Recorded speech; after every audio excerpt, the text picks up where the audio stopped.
ఓం మహాగణాధిపతయే నమః. ఓం గురుభ్యో నమః. ఓం శ్రీమాత్రే నమః. మనం ఈరోజు రాబోయే 6 నెలల పాటు, ఎందుకు 6 నెలల పాటు అనేటువంటి విషయాన్ని తీసుకుంటున్నామంటే, ఈ గురువు శని మెయిన్గా ఇప్పుడు డబుల్ ట్రాన్సిట్ ఒక భావం మీద ఇస్తున్నప్పుడు ఆ రెండు గ్రహాలు వక్రిస్తాయి. ఎప్పుడు వక్రించనున్నాయి అంటే జూలై మాసం నుంచి, ఆల్మోస్ట్ జూలై మిడిల్ నుంచి శని వక్రిస్తాడు. ఇప్పుడు మీన రాశిలో ఉండే శని వక్రిస్తాడు. దాని తర్వాత అక్టోబర్ మిడిల్ నుంచి ఆల్మోస్ట్ గురువు వక్రిస్తాడు. సో అక్టోబర్లో అయినా జూలైలో శని భగవానుడు ఇద్దరు వక్రించినప్పుడు, ఇప్పుడు స్ట్రైట్గా ఉన్నప్పుడు ఇచ్చే ఫలితాలు, వక్రించినప్పుడు ఇచ్చేటువంటి ఫలితాలు, మరియు దీంతోపాటు ఈ కేతువు కుజుడు మనం పిశాచయోగం గురించి చెప్పుకుంటూనే ఉన్నాం, రకరకాల ఇబ్బందులు అవన్నీ కూడా. ఇది దేశకాల పరిస్థితుల్లో ఎటువంటి మార్పులను తెస్తుంది, అలాగే ఈ వక్రించి మరలా ముందుకు వెళ్ళేటువంటి విషయాల్లో ఎటువంటి ఫలితాలు ఉంటాయి అనేటువంటి విషయాలని ఇప్పుడు మనం ఒక్కొక్క లగ్నరీత్యా, లగ్నం తెలియని వారు రాశి చూసుకోవచ్చు, తప్పేం కాదు. ఎందుకంటే రాశి ఫలాలు వేరు, లగ్నరీత్యా గ్రహాలు మార్పులు చెందినందుకు ఆ లగ్నం నుంచి ఆ యొక్క గ్రహాలు ఎటువంటి ఫలితాలు ఇస్తాయి, అందులో మంచి ఫలితాలు ఉంటాయి, జాగ్రత్తలు ఉంటాయి, ఎవరెవరు ఎటువంటి జాగ్రత్త తీసుకుంటే బాగుంటుంది అనేటువంటి విషయాల్ని చెప్తుంది నేనైనప్పటికీ కూడా చెప్పిస్తుంది సాక్షాత్ లలిత అమ్మవారిగా భావిస్తూ మనం తెలుసుకుందాం. ధనుర్లగ్నము ధనస్సు రాశి, ధనస్సు వారికి కనుక చూసుకున్నట్లయితే ప్రత్యేకంగా ఇక్కడ మీ రాశి వారికి శని భగవానుడు 4వ స్థానంలో అర్ధాష్టమ శనిలో ఉన్నాడు కదా అనేటువంటిది ఒక చిన్న స్ట్రెస్ ఉంటుంది. ఏ విషయంలో అంటే ఏదైనా ప్రాపర్టీ విషయంలోని, విద్యా విషయంలో, విద్యార్థులకైతే విద్యా విషయంలోని, మరియు నిందపడతాము, ఈ యొక్క విషయాలు అనవసరంగా నిందపడుతున్నాను, నేను ఏదో మధ్యవర్తిత్వంగా వెళ్ళనేటువంటి విషయాల్లో ఉన్నటువంటి అంశాలు ఏవైతే ఉన్నాయో ధనస్సు వారికి ఈ జూలై 15 నుంచి ఎప్పుడైతే శని వక్రిస్తున్నాడో అక్కడి నుంచి మీరు చేసే ప్రయత్నాలు కానివ్వండి, మీరు చేసేటువంటి విద్యా సంబంధించిన విషయంలో మార్పులు కానివ్వండి, అర్ధాష్టమ శని యొక్క ప్రభావం తగ్గుతుంది July, middle of the July నుంచి ఒక 4.5 నెలల పాటు. అలాగే ఈ గురువు సప్తమంలో ఉన్నాడు ఇప్పుడు ప్రస్తుతం మీకు, దానివల్ల లగ్నాన్ని వీక్షిస్తున్నాడు. కొంచెం ఈ డబుల్ ట్రాన్సిట్ ఎప్పుడైతే లగ్నాన్ని వీక్షిస్తుందో కొంతవరకు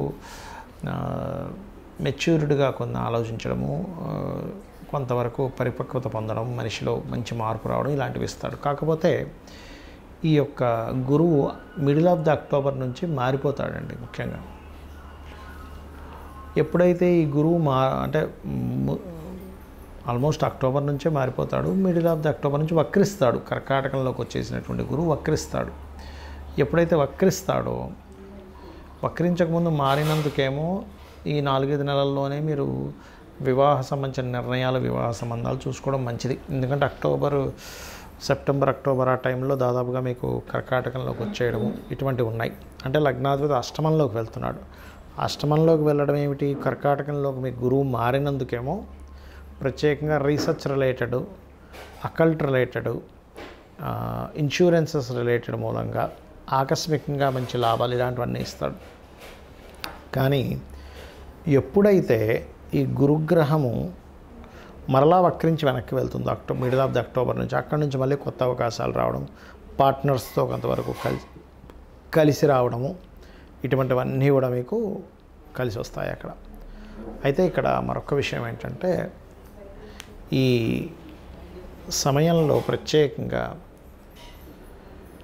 ఎప్పుడైతే ఈ కుజుడు కేతువు 9వ స్థానంలో ఉంటున్నారో ఈ జూన్ జూలై మాసాల్లో పెద్ద మొత్తంలో ధనాన్ని ట్రాన్స్ఫర్ చేసే విషయంలోని, ఈ జూన్ మాసంలో ప్రత్యేకంగా శుక్రుడు ఎప్పుడైతే పంచమంలో ఉంటున్నాడో కొంచెం ప్రేమ వ్యవహారాల విషయంలో కూడా కొంత జాగ్రత్తగా ఉండడము, ఫ్రెండ్స్ విషయంలో, షేర్ మార్కెట్ విషయాల్లో కొంత జాగ్రత్తగా ఉండడం, మరియు అక్టోబర్ నవంబర్ మాసాల్లో మరలా మీరు ఈ అప్పులు ఇవ్వడం తీసుకునేటువంటి విషయాల్లో కాస్త జాగ్రత్త వహించండి.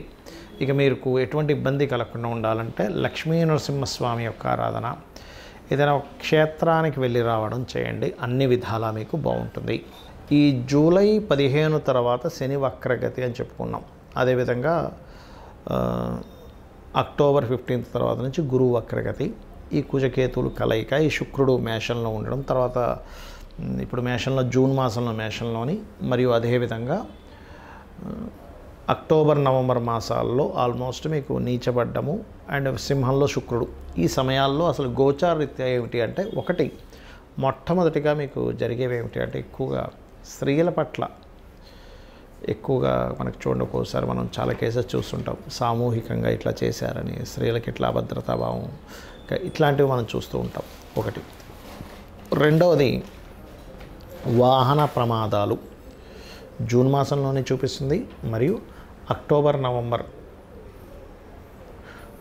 నవంబర్ మాసాల్లో కూడా ఇంకొంచెం ముందు, అక్టోబర్ కంటే ముందు కూడా కొంత ఒక 10-15 రోజులు చూపిస్తుంది. ఆ పర్టికులర్ టైమ్స్లో అన్ని రాసుల వారు వాహనాల మీద వెళ్ళేటప్పుడు, ముఖ్యంగా ఫ్లైట్ కానివ్వండి, ట్రైన్ కానివ్వండి, బస్ కానివ్వండి,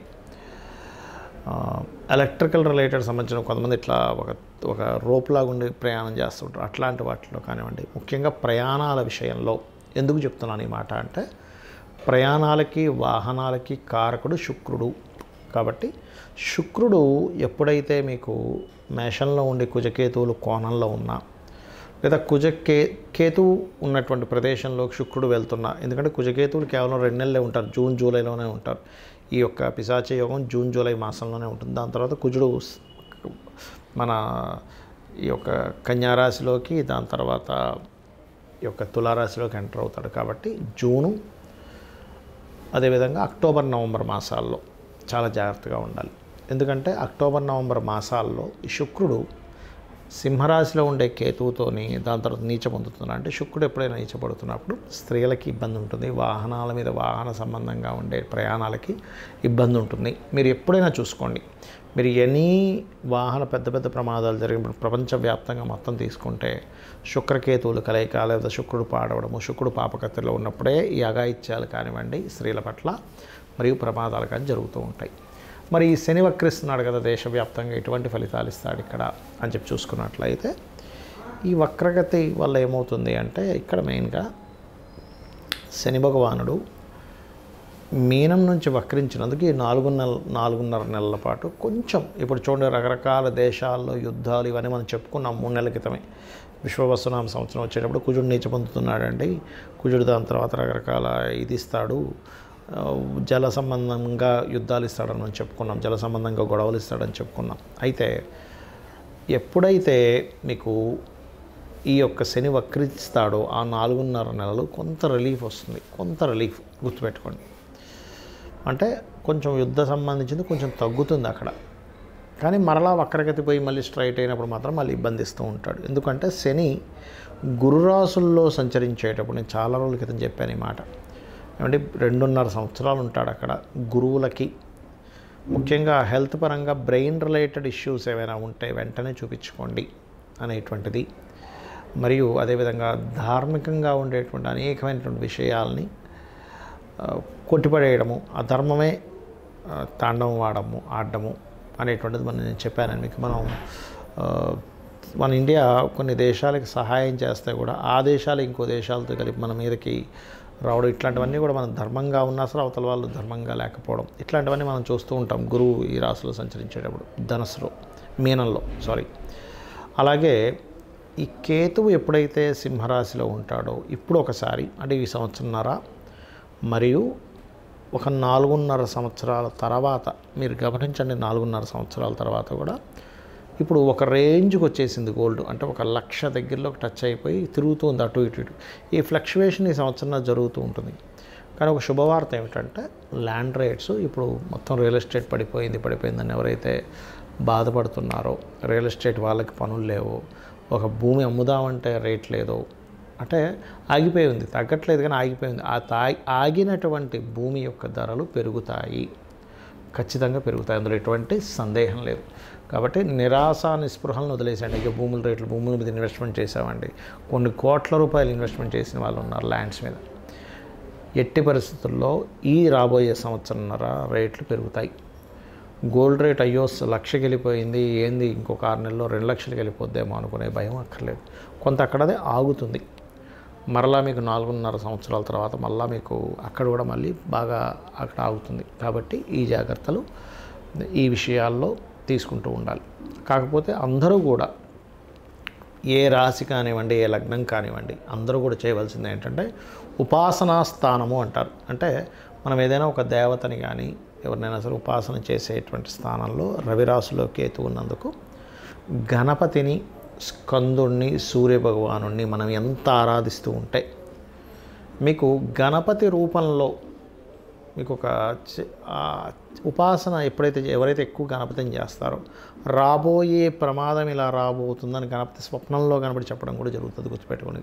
ఎందుకంటే ఈ కలియుగంలో కలౌ చండీ వినాయక అంటారు. అంటే చండీ ఆరాధన, గణపతి ఆరాధన చక్కటి ఫలితాలు ఇస్తుంది కలియుగంలో. వేరే ఆరాధన చక్కటి ఫలితాలు ఇవ్వదని కాదు, కలియుగ దైవమైనటువంటి వెంకటేశ్వర స్వామి ఆరాధన ఇవ్వదా అంటే అలా కాదు, కానీ ఎక్కువ ఫలితం ఇస్తుందని మన శాస్త్రవచనం. కాబట్టి స్కందుణ్ణి, గణపతిని, సూర్యుని ఎక్కువ ఆరాధించండి. మీరు ఎటువంటి ఇబ్బందుల్లో పడకుండా ఆ యొక్క స్వామివారు మిమ్మల్ని రక్షించి తీరుతారు.